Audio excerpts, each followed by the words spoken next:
Good morning, new vlog.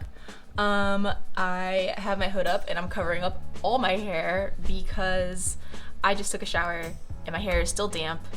When I have it in braids, it takes longer to dry, and since clay is a dusty, or can be, it's not really right now, but it can be dusty, and I'm not taking any chances on ruining my hair. The weekend on Saturday, I pinched out the pinch pots. I have to pinch out a few more to get to the quantity that I need, and then I'll start underglazing them in the colors that they need to be. Sunday, I had a birthday party that went well, and thanks to my mom and all my family and friends for coming. I'm really super lucky to have them all in my life, and it was good. Yeah, so just the studio day mostly.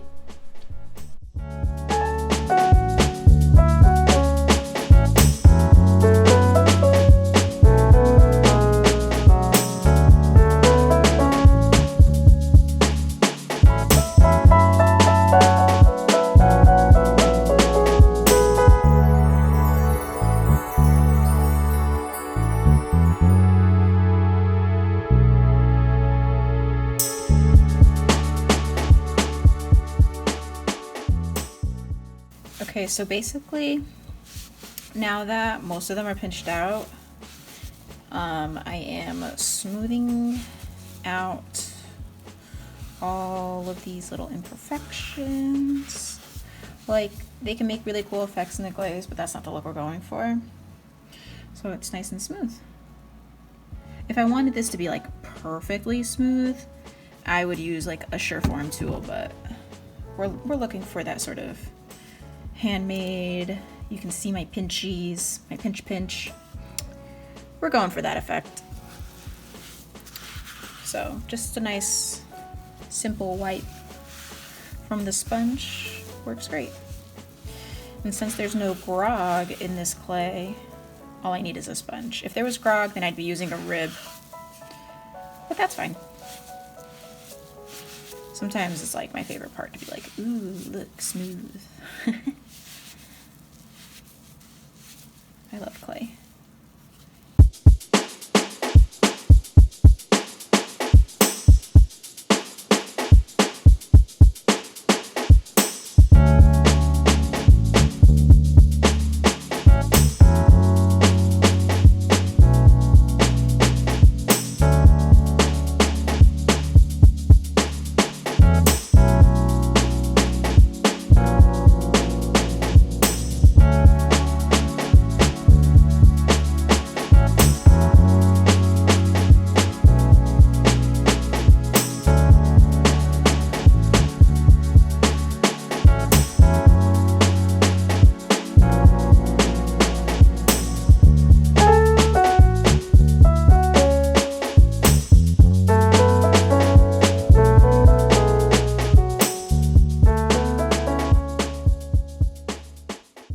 Hello, it's Friday morning, and I didn't vlog at all yesterday because mostly it was editing. I spent a lot of time editing a few more videos that will be coming out soon, and I also had an interview for a podcast. It's a new podcast that's coming out soon.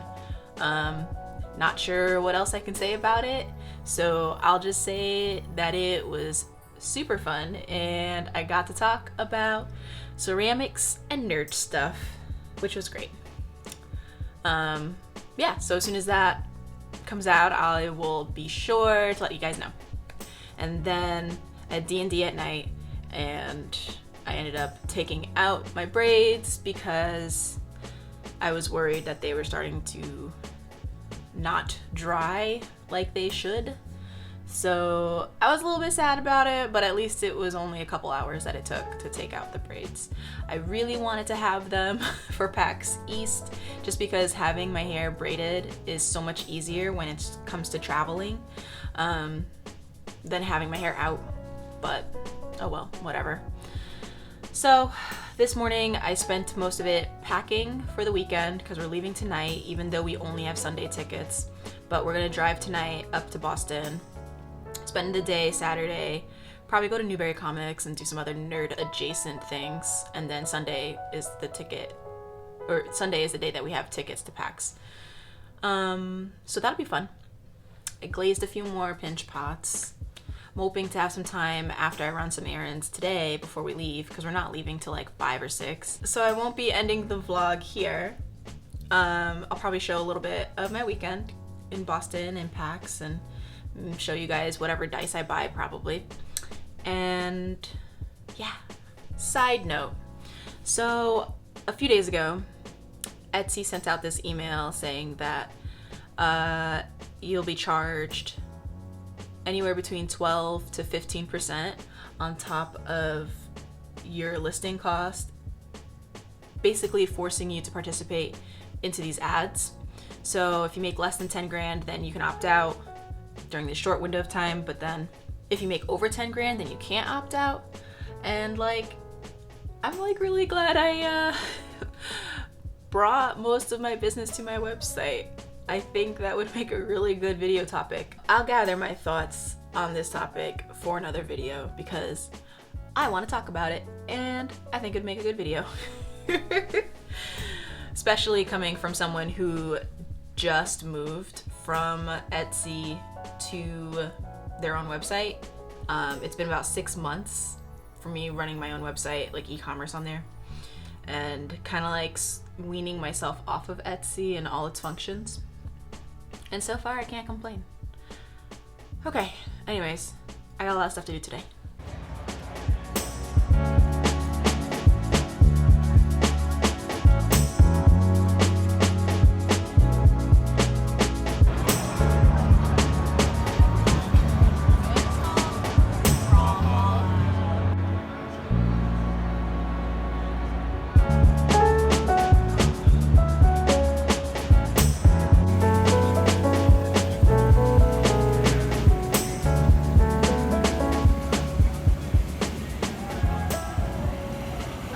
Hello.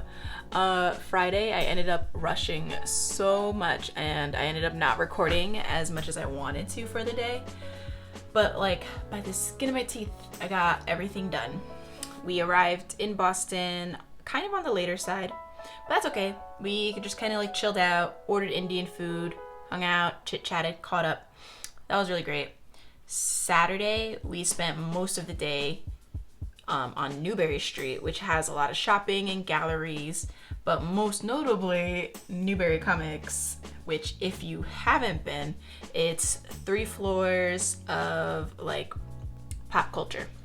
I ended up getting the Vox Machina Origin Stories, the first volume of the graphic novel, so I'm really excited to read that.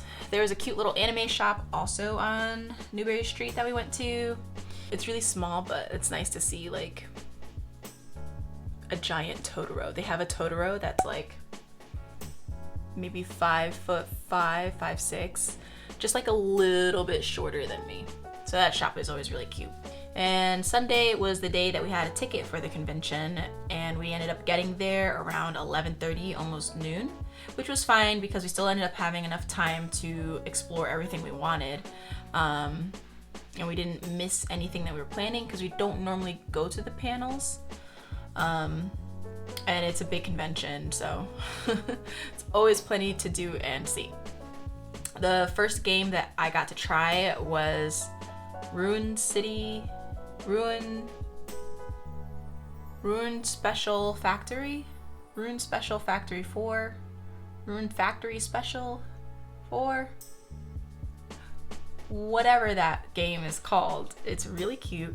It's like a fantasy farming RPG. I play a lot of Harvest Moon. It's like probably my favorite game. But this one's like if Harvest Moon and I guess you could say like Fire Emblem maybe made a child, and it was this game. And it was really fun because you get to be a princess of the town and like decide town stuff. I don't know, but the demo was great. I think I might buy that game. The only thing I didn't get to do that maybe I would have if the line wasn't too long was the Animal Crossing photo booth. Not booth, it was larger than that.